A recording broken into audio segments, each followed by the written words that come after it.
안개 같은 생명이 지나가고 재판관이신 그리스도 앞에 서게 된다라고 하는 거예요. 순간 내가 그걸 살아봤더니 내가 죽음 앞에 이르는 날이 돼버렸어요. 그때 가서는 내가 주님 앞에 재판을 받아야 된다는 거예요. 그때까지 우리가 이루어야 되는 것은 선지자들의 오래 참음과 욥의 인내처럼 살아가야 된다는 거예요. 그리고 믿음이 있는 자는 어려운 상황에 처한 사람을 위해서 기도하면서 그 믿음의 행위와 기도를 통해 그 기도의 열매가 맺혀지고 떠났던 이들이 돌아오게 하는 힘을 갖는 겁니다. 그게 내가 믿음이 살아 역사하는 그 공동체 가운데에서 할 수 있는 일이에요. 그 평화로운 곳에 가고 싶다. 그 정말 믿음이 넘치는 곳에 가고 싶다. 교회가 그런 곳이 돼야 되는 거죠. 그 교회가 우리 교회가 돼야 돼요. 야고보서는 행위로 구원을 받는 것 같은 뉘앙스가 매우 강한 성격입니다. 그러니까 우리가 구원은 무엇으로 받아요? 믿음으로 받아요. 행위로 받아요. 행위로 받으면 어떤 사람은 좀 더 선한 일을 많이 하는 사람이 있을 거고 어떤 사람은 악한 일을 더 많이 하는 사람이 있을 텐데 그 악하고 선한 일의 기준을 어떻게 우리가 알 수가 있어요? 행위로 만약에 한다면 몇 번은 용서해주고 몇 번은 용서하지 말아야 돼요. 불명확하죠. 그렇죠?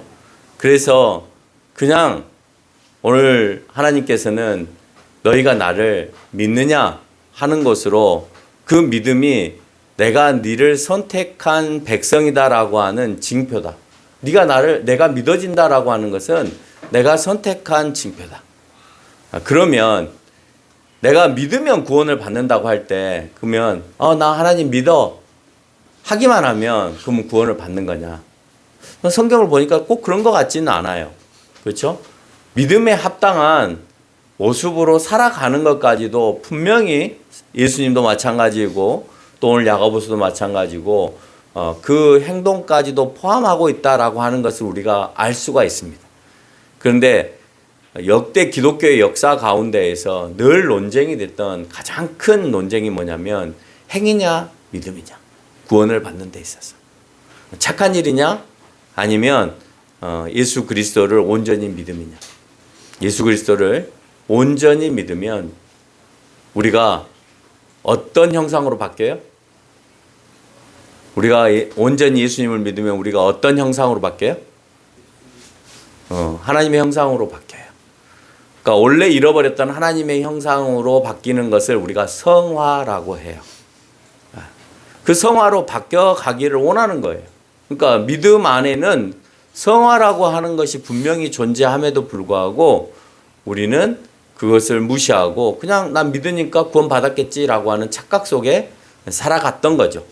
그래서 오늘 야고보서를 그런 관점에서 보면 너무 행위가 강한데 라고 생각할 수 있겠지만 행위로 구원을 받는다는 말이 틀린 이유 중에 하나가 오늘 야고보서가 전체 이스라엘의 12지파에게 오늘 편지하노라라고 하면서 서두에 글을 쓸 때에 흩어져 있는 모든 유대인의 기독교인들 예수 그리스도를 믿는 사람을 전제로 하여서 글을 썼기 때문에 믿음을 깔고 예수 그리스도를 믿는 믿음을 깔고 그 위에 너희가 예수 그리스도를 믿는 사람으로서의 그 삶을 살아내라 라고 하는 것을 표현하고 있다는 겁니다.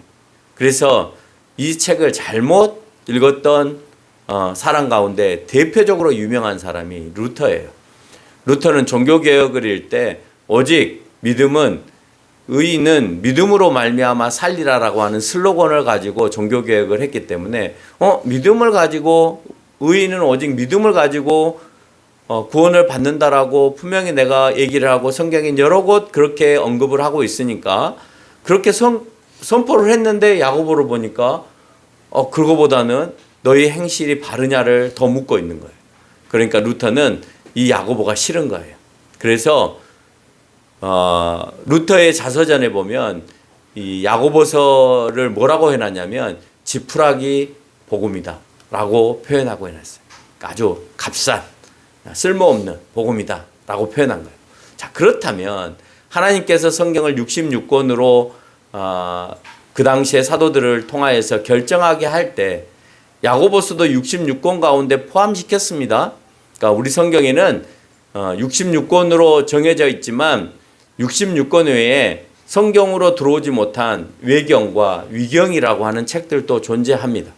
그런데 하나님이 사람을 통하여서, 사도들을 통하여서 이 책만은 하나님의 말씀이다 라고 하는 것으로, 성경이다 라고 하는 것으로 정했다 라고 하는 것은 그리스도인이라면, 우리가 믿는다고 할 때 하나님 형상으로 살아가는 모습을 반드시 강조하고 싶은 이유가 있으셨다라고 하는 거예요. 만약 야고보서를 행위로 구원받는다라고 말하는 성경이라고 단정하여서 야고보서를 루터처럼 성경책 중에 경중을 논하여서 이것은 중하고 이것은 경하고 이렇게 결정을 내렸다면 성경이 하나님의 말씀이다라고 하는 사실을 우리는 부인하게 되는 것이죠. 그냥 쓸모없는 책 한 권이 끼어들어왔다라고 보는 거예요.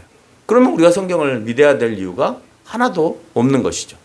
더 나아가 내가 지금 하고 있는 잘못된 행위가 변함없이 예수님을 믿기만 하면 된다라고 하는 주장이 세상 사람들이 봤을 때는 말도 안 되는 거예요. 그 말은 예수 그리스도를 믿지 않는 사람들이나 신앙이 아무리 어린 사람이라 할지라도 예수 그리스도를 믿기만 하면 내가 구원을 받는다는 말을 그 누구도 믿어주지 않는다는 거예요.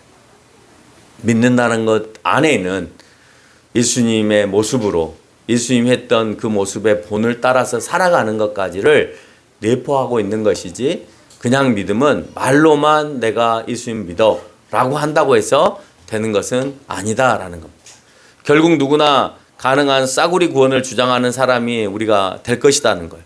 여러분, 누구나 내가 그럼 예수님 믿어 라고 하면 구원 받는다라고 한다면 누가 헌신하고 누가 희생하고 누가 고난 가운데 참아내고 누가 핍박 가운데 그 어려움을 이겨내요. 나 예수님 믿으니까 뭐 이 핍박이야, 내가 그냥 모른 척하고 받으면 되지, 내가 피하면 되지. 그럼 그렇게 생각하면 되잖아요. 내가 예수님 믿으면 되니까 다른 나라가 침입해 들어와서 우리에게 종교를 강요하고 예수 그리스도를 믿지 말라고 고백하면 내 마음속으로 믿으니까 그래, 앞에서는 안 믿는다 하고 그리고 내가 그냥 마음속으로만 믿으면 되지 하고 행동으로는 내가 안 믿어요 라고 표현하거나 내가 살기 위해서 도피하거나 한다면 여러분, 그 사람을 과연 예수 그리스도를 믿는 사람이라고 말할 수 있겠느냐라고 하는 겁니다.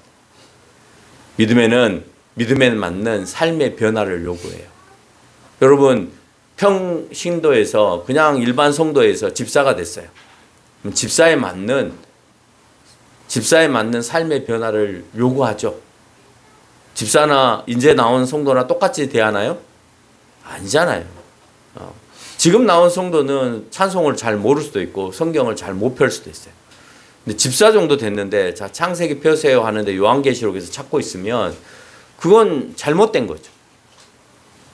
이제 나온 사람한테 기도를 시킬 수 있나요? 못 시키죠. 많이 안 해봤으니까. 근데 집사님한테 기도하세요 했는데 아직도 기도할 줄 모른다는 건 평상시 기도 생활을 안 하는 거잖아요. 그러면 그걸 성도들이 그냥 괜찮아 라고 표현하지 않는다라고 하는 거예요. 그 삶의 신앙의 정도와 믿음의 정도에 따라 삶의 변화가 일어나기를 교회 안에서는 누구나 다 할 것 없이 요구되는 거예요. 여러분, 목사에게 요구하는 것도 있잖아요. 목사에게 요구되는 것도 있잖아요. 목사에게 요구되는 것은 더 경건함과 더 신실함과 더 정의로움을 여러분들이 더 요구한단 말이에요. 그 기준에 사람들이 보는 관점 안에서도 목사의 기준을 높이 생각하는 것처럼 하나님도 사람이 너를 그렇게 보는 것처럼 나도 너를 그렇게까지 보아서 네가 그 기준점에 준비되어 있어야 된다. 그렇지 않으면 누가 그 교회의 본이 되어서 그것을 본받고 따라가고 살아갈 거냐라고 하는 거예요. 집사의 삶이 다르고 권사의 삶이 다르고 장로의 삶이 다르고 목사의 삶이 다르죠. 근데 가장 중요한 건 뭔지 아세요? 예수님 앞에서는 똑같다는 거예요. 예수님 앞에서는 누가 믿음 이후에 진짜 믿음대로 살았느냐를 물어요. 믿음은 오늘 한순간에 들어오는 거예요. 믿음은 오늘 목사가 예를 들어서 어려운 가운데서 헌금을 이거밖에 못하는 사람이라 한다 할지라도 이제 믿음을 가졌던 사람은 더 많은 것을 해낼 수도 있어요. 그러니까 믿음을 가지고 내가 이렇다 저렇다 말할 수 없는 거예요. 내가 예수님이 전적으로 믿어질 때 중고등학교 시절에 대러 더 큰 믿음을 가졌던 것 같기도 해요. 뭐 심지어는 점심을 안 먹고 교회에 공사한다 하니까 학교에서 점심시간에 나와서 공사해주고 들어가고 단 30분 1시간을 하더라도 그렇게 해주고 또 병원 간다 하고 병원에 가서 빨리 치료받고 나머지 시간을 또 교회 가서 공사하는 데 도와주고 중고등학교 때 그랬던 것 같아요. 근데 지금 그렇게 하냐 이거예요. 아쉬운 게 그거예요. 믿음에는 우리의 삶의 변화가 일어나는 거예요. 우리는 그런 삶을 당연하게 받아들이고 있기에 야고보서를 자세히 읽어보면 믿음 위에서 삶의 변화를 요구하고 있지 오직 선한 행위로만 구원을 얻는다라고 말하진 않는다. 잘 읽어보면 너희가 행위가 바라야 된다. 이렇게 살아야 된다. 믿음에는 행위가 동반돼야 된다라고 하는 말들을 하고 있지만 그렇지만 믿음 위에서 라는 말이 분명히 내포되고 있다. 예수님의 동생인 야고보는 예루살렘 모교회, 그러니까 그리스도교가 처음 만들어졌던 교회가 예루살렘에서부터 시작을 합니다. 회의를 주장할 정도로 그의 역할이 매우 컸습니다. 야고보의 역할이. 왜요? 예수님의 동생이었기 때문에 그렇습니다. 그래서 야고보는 예루살렘의 핍박 이후에 흩어져 있던 유대인 그리스도인에게 오늘 그들의 믿음과 신앙을 강화하기 위해서 이 편지를 보내서 12지파라고 표현을 하여 보냅니다. 근데 여기서 12지파라고 하는 것은 유대인 전체, 이스라엘 백성들 전체가 12지파이기 때문에 유대인 전체 믿는 사람들을 향하여서 보내진 거예요. 어떻게 말하면 그 문자적으로 해석을 하면 유대인 그리스도인에게 보내진 것처럼 보여집니다만은 선택된 12지파라고 할 때는 그리스도를 믿는 모든 이방인들에게까지도 내포됐다라고 볼 수 있겠죠. 그러나 오늘 본문의 내용을 보면 야고보는 유대인 그리스도인들에 대하여서 더 관심을 갖고 복음을 전했던 그런 인물이었다라고 하는 겁니다. 그 외에 사도 바울과 같은 사람들은 이방인에 관심을 갖고 복음을 전했던 그런 인물이죠. 그들은 흩어져 있기에 지도자가 없었어요. 그렇죠? 예루살렘에서부터 흩어져 있기 때문에. 그래서 신앙이 없는 상태에서 신앙생활을 해야 되는 거예요. 오랫동안 머물러서 신앙을 예수 그리스도를 배웠던 것도 아니고 아주 조금 배웠는데 흩어져 살아야 되는 그런 상황이었습니다.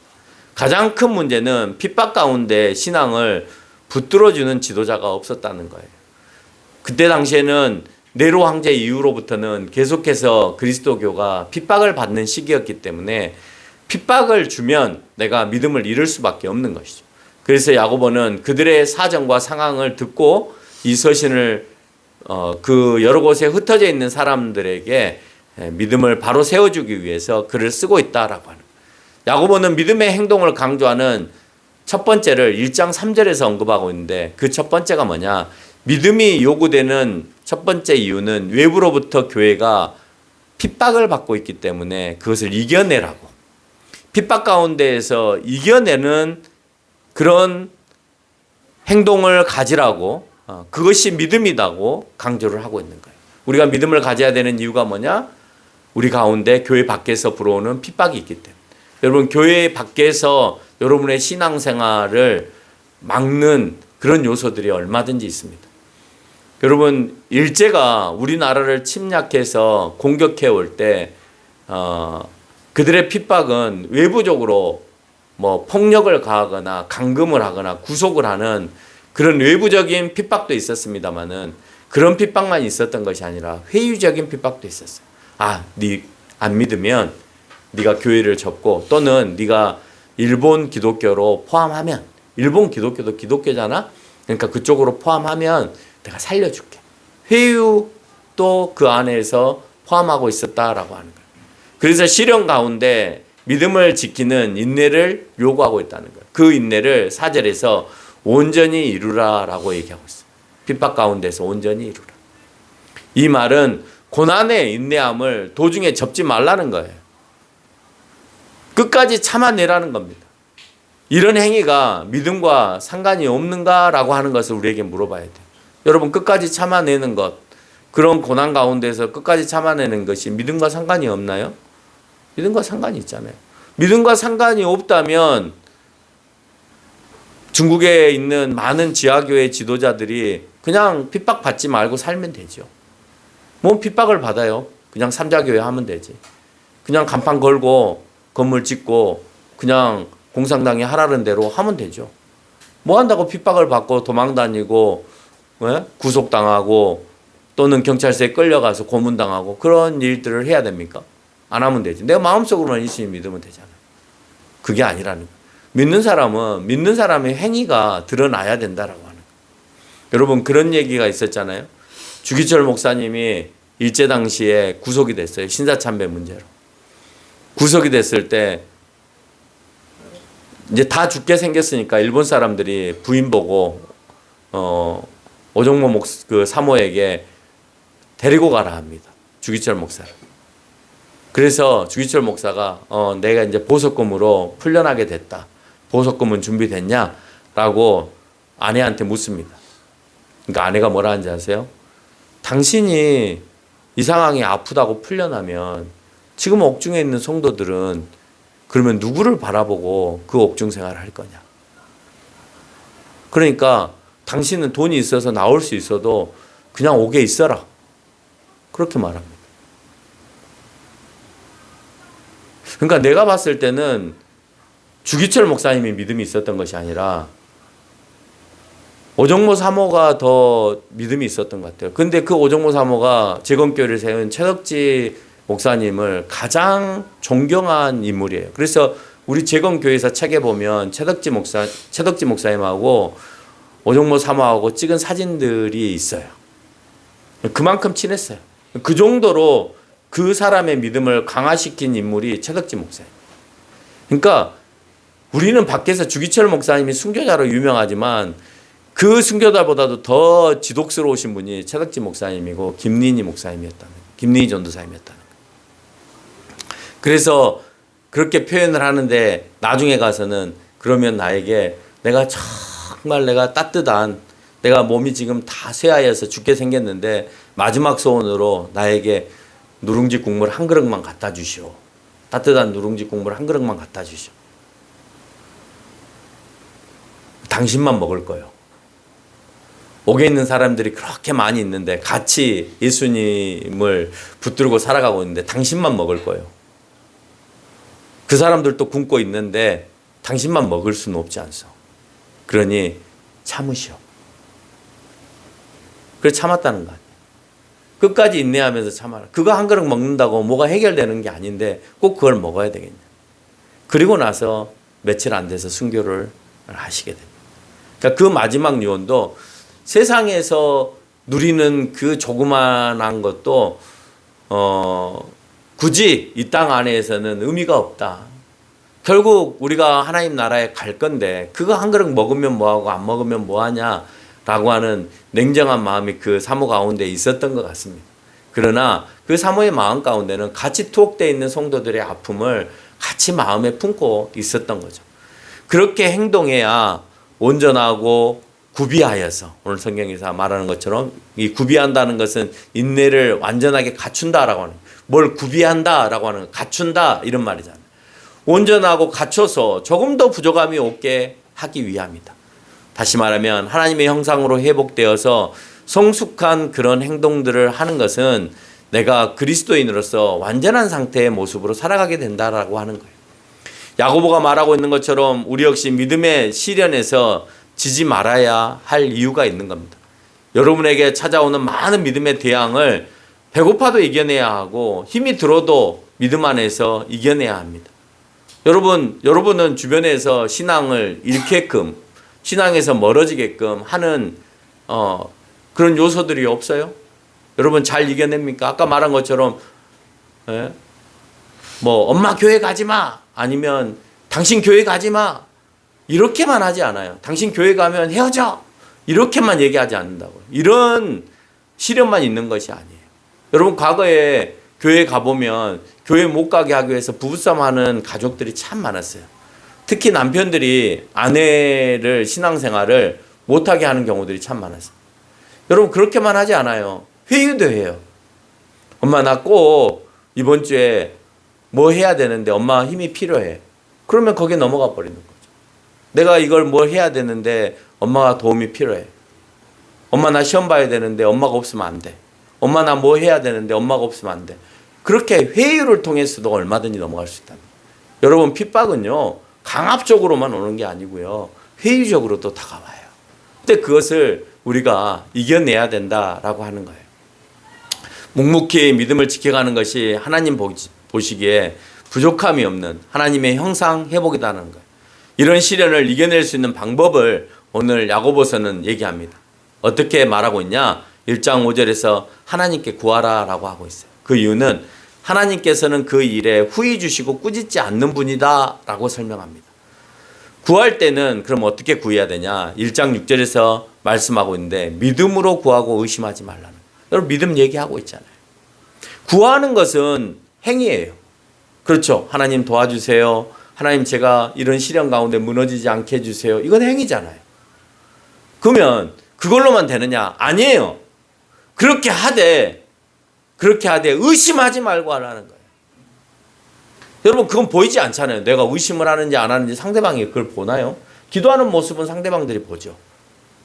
근데 내가 의심을 하고 기도하는지 믿음으로 기도하는지는 누구만 알아요? 나만 알잖아요. 그 마음에 있는 하나님을 향한 그 마음이 변하지 말라는 거예요. 사람을 잘 속인 것으로 끝나지 말고 하나님을 너희가 감히 속일 수 있느냐라고 하는 거예요. 그렇게 구하는 것은 7절 주님으로부터 무엇도 얻지 못한다. 의심하면서 구하는 것은 무엇도 얻지 못한다. 이런 사람을 8절에서 뭐라고 얘기하냐? 두 마음을 품은 사람이다 라고 해요. 여러분 두 마음을 품은 거예요. 믿었다가 믿지 않았다. 믿었다가 의심했다. 그런 사람은 주님이 무엇을 하든지 간에 허락하지 않으신다는 거예요. 맹목적으로 내가 믿는 거예요. 주님을 향하여서. 우리가 언제 예수님 봤나요? 우리가 언제 하나님 봤나요? 말씀을 통해서 들었죠. 아브라함처럼. 근데 보지 못한 그 하나님을 우리가 의심하지 않고 그냥 가는 거예요. 그게 얼마나 어려운 일이에요. 보지도 않았는데. 근데 그것이 믿음이다. 보지 않았음에도 불구하고 너희가 믿게 하는 그것이 믿음이다. 보고 믿는 것은 누구나 할 수 있죠. 여러분 하나님이 떡하니 여러분에게 나타났는데 안 믿을 사람이 누가 있어요? 예? 안 믿을 사람 하나도 없잖아요. 믿음은 보지 않은 것을 믿기 때문에 믿음이라고 얘기하는 거예요. 믿음을 굳게 지키지 못하는 것은 인내가 약한 것이고 두 마음이 있어서 자꾸 다른 마음을 가졌기 때문이다라고 얘기합니다. 이런 사람은 하나님의 형상의 회복보다는 세상이 주는 것을 더 선호하는 사람, 사탄의 유혹을 이겨내지 못하는 사람이다라고 얘기해요. 그럼 세상이 더 좋으니까 아무리 내가 믿음대로 살고 싶어도 못 살고 세상이 져버리는 거예요. 근데 그 세상이 져버린다는 것을 사탄이 너희를 유혹한다라고 오늘 말씀은 그렇게 얘기를 해요. 그래서 9절은 이런 사람을 설명하는데 높음을 자랑하는 자, 권력을 위해서 믿음을 버린 자라고 표현합니다. 세상에서 주는, 세상이 유혹하는 것에 내가 넘어가는 사람들은 뭘 하고 싶어서 쉽게 넘어가느냐? 높음을 자랑하고 싶고 권력을 자랑하고 싶고 부를 자랑하고 싶어서 넘어진다는 거예요. 여러분 그 넘어짐에 우리가 조심해야 되는 거예요. 그래서 과거부터 목사님들이 늘 하는 소리가 있어요. 성도들을 향하여서 세 개를 조심해라. 하나는 돈을 조심하고, 하나는 권력을 조심하고, 또 하나는 이성을 조심해라. 이 말을 늘 했던 이유가 그게 성경에 농축되어 있기 때문에 그래요. 높음을 자랑하고 권력을 믿고 부를 축적하고 싶고 이런 마음들 때문에 내 믿음이 자꾸 넘어지는 것입니다. 10절에서 부요함을 위해서 믿음을 저버린 자를 또 말씀합니다. 이런 사람은 영원하지 못하고 부를 위해서 내가 믿음을 저버린 사람도 영원하지 못하고 그의 생명이 무엇과 같냐? 풀과 꽃과 같이 소멸되어진다라고 표현합니다. 그러니까 있다가 없어진다. 그 말은 믿음은 고난을 이겨낼 인내를 수반해야 해요. 그렇죠?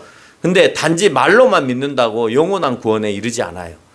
그래서 이 땅에서 있다가 이 땅에서 없어지는 풀과 꽃과 같은 존재로 끝나버리고 영원한 생명을 그에게는 허락하지 않으신다라고 표현하고 있는 겁니다. 여러분, 생명이 풀과 꽃과 같이 그러니까 이 땅에 잠깐 있다가 없어지는 그것으로 너희는 끝날 거야.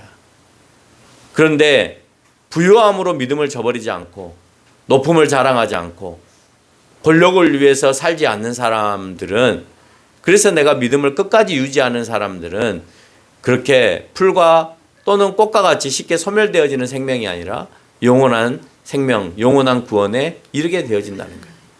우리가 시련을 이겨낼 수 있었던 또 다른 이유는 1장 12절에서 주님으로부터 생명의 면류관을 얻기 때문에 그렇습니다. 구원을 의미하죠. 그 상급 때문에 우리가 인내하는 거예요.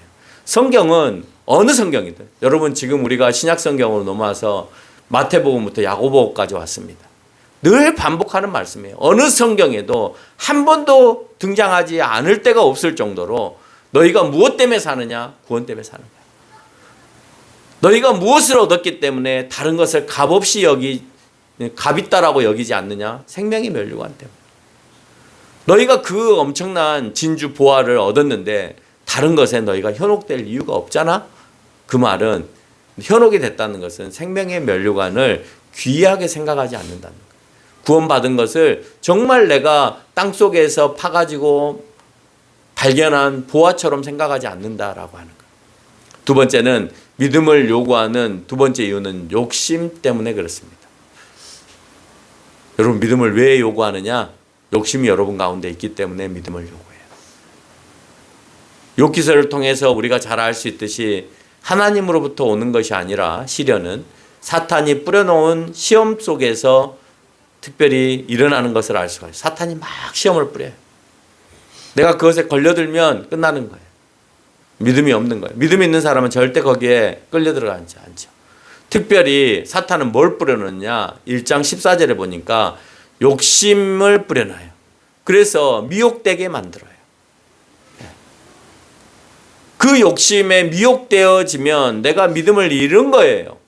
그 믿음을 지키기 위해서 너희가 욕심을 부리지 말라는 거예요.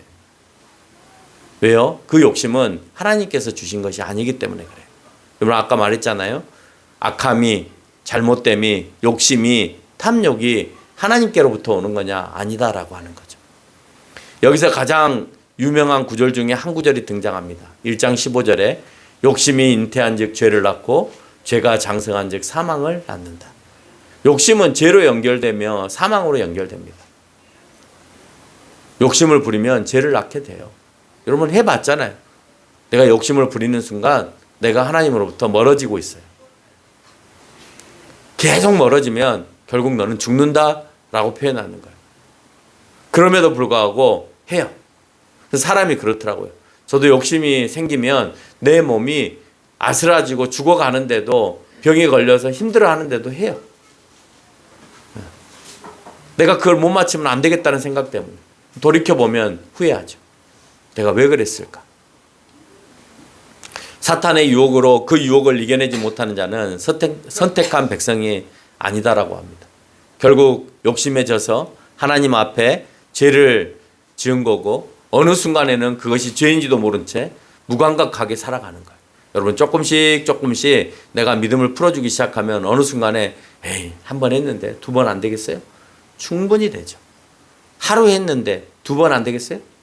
이틀 안 되겠어요? 충분히 되죠. 여러분 내가 늘 얘기하잖아요. 도둑질이고 뭐고 처음이 어렵죠. 한 번 하면요 두 번 쉬워요. 연쇄살인범들 얘기 들어보세요. 처음 살인 힘들죠. 한 번 살인하고 나면 두 번, 세 번 사람 죽이는 거는 그냥 쉽대요. 여러분 죄는 그런 거예요. 그렇게 점점 무감각하게 만들어요. 너 한 번 죄 지었잖아. 사탄은 여러분에게 얘기하죠. 나에게 얘기해요. 사탄은. 너 한 번 했잖아. 뭐 한 번 했는데 한 번이나 두 번이나 하나님 앞에 똑같은 죄인데 괜찮아. 이번에도 해. 그게 더 달콤하게 느껴지는 거예요. 아, 내가 한 번 이미 하나님한테 실수했는데 용서해 주시면 다 해주시는 거, 안 해주시면 안 해주시는 거지 라고 착각하면서 계속해서 하나님 보시기에 안타까운 모습들을 우리가 살아가는 거예요. 여러분 그 모습이 어떤 거냐면 개구리를 비커에다가 집어넣어 놓고 찬물로 담궈요. 밑에서 알코올로 끓입니다. 살아있는 개구리. 처음에는 차가운 물이니까 개구리가 살죠. 근데 서서히 온도가 올라가잖아요. 한꺼번에 올라가는 게 아니라. 자기 몸이 익어가고 있는지도 모르고 버티는 거예요. 나오지를 못하는 거예요. 폴딱 뛰고 나오면 되는데 서서히 온도가 올라가니까, 미묘하게 올라가니까 자기가 익어가는지도 모르고 그냥 익어가는 채로 끝나버려요. 생명을 다하는 거예요. 우리가 그래요. 죄가 조심스럽게 조금 스며들어왔는데 돌이켜보니까 내가 너무 많이 왔어. 돌이켜야죠, 빨리. 오늘 성경에서 얘기하고 있는 것은 그 욕심이 죄를 낳고 죄가 장성하여서 사망에 이른다고 했으니까, 그러기 전까지 여러분에게 기회가 있는 그 동안에 다시 돌아와서 우리는 회개할 수 있는 기회가 있음을 얘기하는 것입니다. 조금 전에도 얘기했지만 좋은 것은 이 땅에 있는 것이 아니에요. 그래서 마태복음 13장 44절에서 천국은 마치 밭에 감춰진 보화와 같다라고 했습니다. 여러분, 그 숨겨진 것을 내가 찾았으면 너희가 모든 것을 팔아서 그 밭을 사지 않겠느냐는 거예요. 근데 중요한 것은 내가 믿음을 팔아서 세상을 사고 있어요. 내가 가지고 있는 모든 소유를 팔아서 천국을 사야 될 판에 내가 천국을 팔아서 세상을 사고 있는 반대의 모습으로 살아가고 있다라고 하는. 골로새서 2장 34절에도 그리스도 안에 모든 보화가 감춰져 있다고 했습니다. 예수 그리스도를 믿음으로 인해서 내가 감춰진 그 보화, 그 천국을 찾아내는 거예요. 그 천국은, 그 보화는 천국인 거고, 그 그리스도, 예수 그리스도를 믿음으로 해서 내가 얻어진다라고 표현합니다. 하나님의 자녀에게는 1장 17절에서 말씀하고 있는 것처럼 욕심을 가지고 사는 것이 아니라 하나님께서 주시는 은사를 가지고 살아가는 거예요. 우리는 은사를 달라고 하면서도 은사를 줬는데도 불구하고 은사를 사용할지 몰라요. 여러분에게는 다양한 은사가 있잖아요. 네? 아이들을 잘 가르치는 은사, 만들기를 잘하는 은사, 네? 또 음식을 잘하는 은사, 교육을 잘하는 은사, 재정을 잘 버는 은사, 많은 다양한 은사들을 줬잖아요. 근데 그 은사들은 묵히고 도리어 그것을 하나님 앞에서 귀히 사용하는 것이 아니라 세상의 욕심을 따라서 살아간다는, 많은 능력들을 가지고 있는 사람, 음악을 잘하는 은사를 가지고 있는 사람도 있고, 그렇죠? 교회에서 필요한 많은 은사들을 가지고 있음에도 불구하고 그것을 활용하지 않고 살아가는 사람들이 너무너무 많다는 거예요. 이런 은사를 가지는 사람들의 성품이 있는데, 듣기는 속히하고 충분히 듣고 말하기는 더디하고 성내기도 더디해야 된다라고 해요. 여러분, 은사를 받은 사람, 하나님으로부터 은사를 받은 사람은 듣기를 속해야 돼요. 들으려고 노력해야 돼요. 말하기는 그 대신 더디해야 돼요. 그리고 성내기도 더디해야 된다라고 1장 19절로 20절에서 얘기합니다. 그것이 하나님의 의를 이루는 거예요. 은사를 가져서 교회에서 일하는 사람은 듣기를 잘하세요. 그리고 말하는 것을 될 수 있으면 삼가하세요.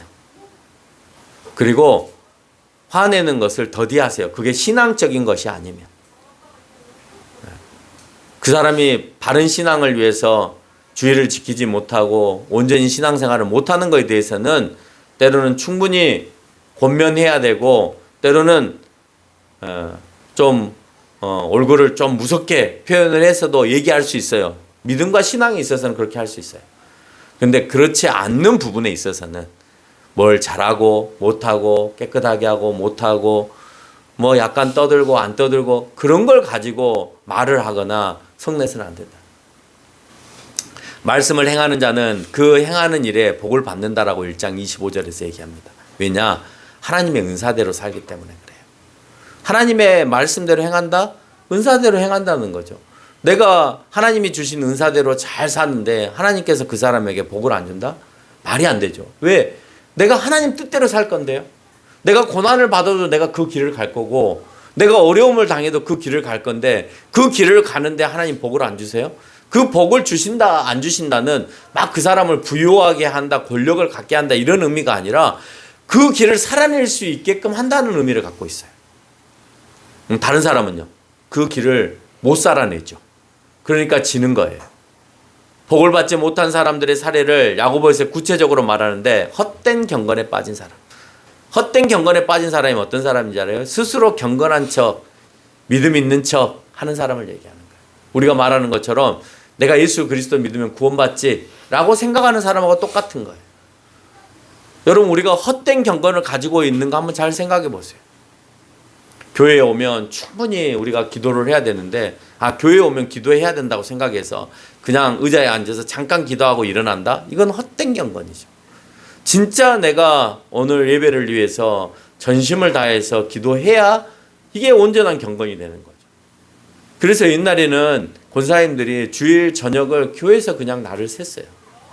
그리고 새벽 예배부터 시작해서 그 모든 예배를 위해서 교회의 모든 성도들을 다 기도로 돌아보면서 그렇게 기도하면서 살아왔어요.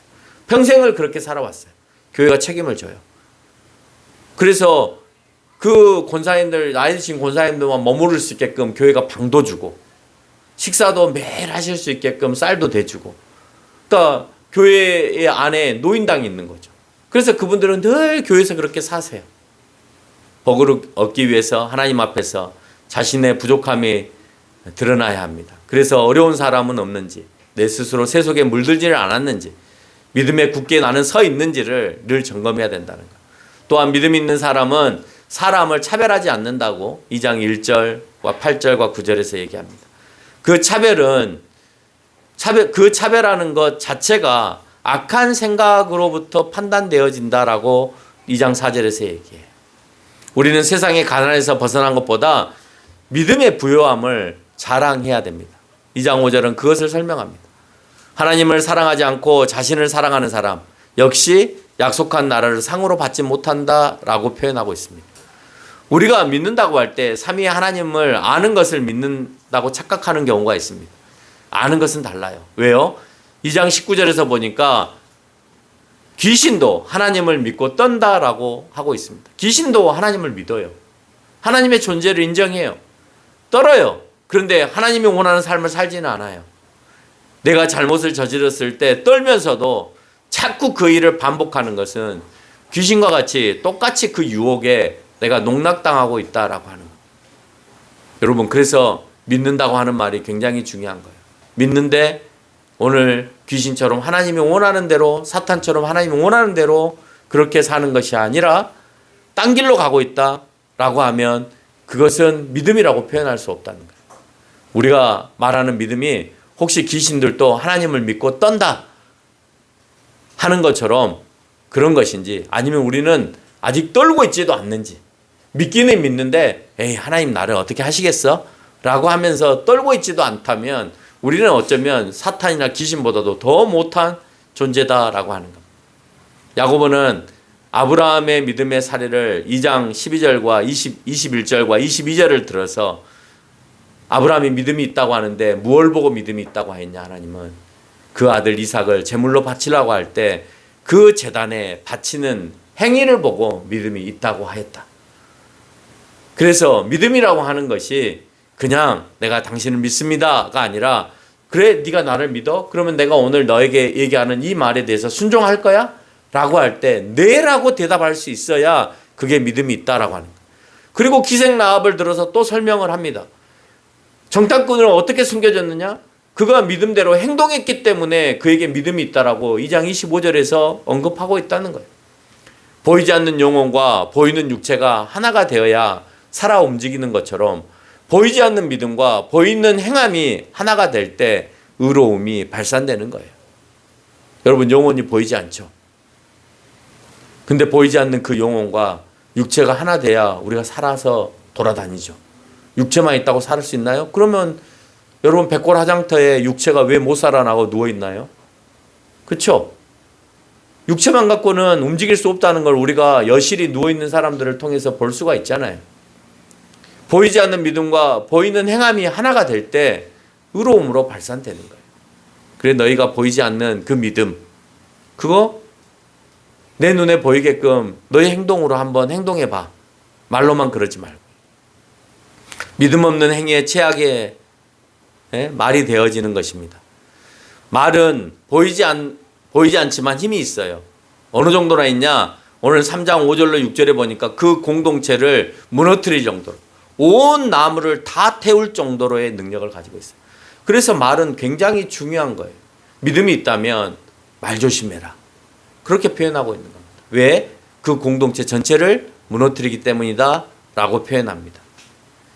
그리고 그 말 안에는 두 가지가 같이 흘러서는 안 된다. 저주와 찬송이. 3장 10절에서 그렇게 표현하고 있고 11절에서 한 샘에서 단물과 쓴물이 나올 수 없다라고 표현하는 겁니다. 예수 그리스도를 믿어? 그러면 좋은 말만 해. 예수 그리스도를 믿어? 그러면 항상 주님을 찬양하며 살아. 근데 그 안에 내가 그 괴로움, 그 고통, 그런 것들이 표현되어지고 악한 표현들이 되어진다면 그건 잘못된 것이다 라고 하는 겁니다. 야고보서가 선행을 강조하고 있지만 선행이다. 선행이 다 같은 선행이다라고 얘기하지 않습니다. 3장 14절에서 보면 그 마음에 독한 시기와 다툼이 전제로 하는 선행은 잘못된 거예요. 여러분 선행도요. 시기와 질투로 하는 선행이 있어요. 아, 저 사람이 하니까 나도 해야지. 저 사람보다 내가 좀 더 해야지. 시기와 질투하는 마음. 아, 내가 좀 더 잘 보여야지. 더 해가지고. 그런 마음들은 잘못된 선행이라는 거예요. 15절에서 정력껏 하는 것도 잘못된 거예요. 그것은 귀신의 것이다라고 표현하고 있습니다. 내가 자랑하듯이. 내가 나타내고 싶어서. 그렇게 하는 그 선행은 잘못된 거예요. 선행이 잘못된 것이 아니라 그 마음에 품고 있는 것들이 잘못된 거니까 그 품은 것을 바로 세워라 라고 얘기를 하고 있습니다. 귀신으로부터 나온 것은 혼란과 악한 일이고 오늘 하늘로부터 나오는 것은 성실함과 화평과 관용과 양순과 긍휼과 선한 열매가 가득한 것이다 라고 표현하면서 3장 16절로 17절은 우리에게 설명합니다. 결국 교회 내에 혼란과 악함이 넘쳐나고 다툼이 일어나고 화평이 존재하지 않는다면 그것은 사탄에 씌어있는 무리들 때문이다 라고 하는 거예요. 믿음이 요구되는 세 번째는 공평과 정의를 위해서예요. 그래서 마지막 5장은 공평과 정의를 설명해요. 그래서 화평하기를 원해요, 교회가. 그럼 어떻게 해야 되느냐? 너희 믿음이 있으면 소멸된 재물을 쌓지 말라라고 얘기해요. 소멸될 재물을 쌓는 게 아니라 그것을 나눠주기를 원해요. 올바른 임금을 지급하기를 원해요. 너희가 종업원을 사용하고 있고 종들을 쓰고 있으면 올바른 임금을 지급해라. 사치와 방종과 살육으로 인하여서 그래서 너희의 믿음을 빈약하게 만들지 말라고도 얘기합니다. 여러분 사치와 방종된 삶, 이 모든 것들이 공평과 정의와 화평을 깨트리는 일이다라고 하는 겁니다. 결론을 맺겠습니다. 4장 7절에서 말씀하고 있는 것처럼 우리는 믿음대로 행동해야 합니다. 그리고 마귀가 너희에게 주는 정욕과 욕심과 시기와 질투와 악함과 싸움과 분쟁을 대적해야 합니다. 정욕을 쫓아서 믿음을 잃으면 4장 14절에서 말씀하고 있는 것처럼 안개 같은 생명이 지나가고 재판관이신 그리스도 앞에 서게 된다라고 하는 거예요. 순간 내가 그걸 살아봤더니 내가 죽음 앞에 이르는 날이 돼버렸어요. 그때 가서는 내가 주님 앞에 재판을 받아야 된다는 거예요. 그때까지 우리가 이루어야 되는 것은 5장 10절로 11절에서 말하고 있는 선지자들의 오래 참음과 욥의 인내처럼 살아가야 된다는 것. 그리고 믿음이 있는 자는 어려운 상황에 처한 사람을 위해서 기도하면서 그 믿음의 행위와 기도를 통해 그 기도의 열매가 맺혀지고 떠났던 이들이 돌아오게 하는 힘을 갖는 겁니다. 그게 내가 믿음이 살아 역사하는 그 공동체 가운데에서 할 수 있는 일이에요. 그 평화로운 곳에 가고 싶다. 교회가 그런 곳이 돼야 되는 거죠. 그 정말 믿음이 넘치는 곳에 가고 싶다. 그 교회가 우리 교회가 돼야 돼요. 단지 어린아이들이 오면 떠들지 않게 하는 그런 교회니까 오고 싶은 게 아니라 거기는 권사님이 내 마음을 편하게 해줘. 거기는 사모님들이 내 마음을 너무 편하게 해줘. 거기 가면 집사님들이 나를 늘 환영해주고 잘한다 해줘. 그런 교회가 있으면 다른 잘못된 교회를 다니다가도 그 교회로 오고 싶겠죠. 우리 교회가 그런 교회가 되기를 주님의 이름으로 축원합니다.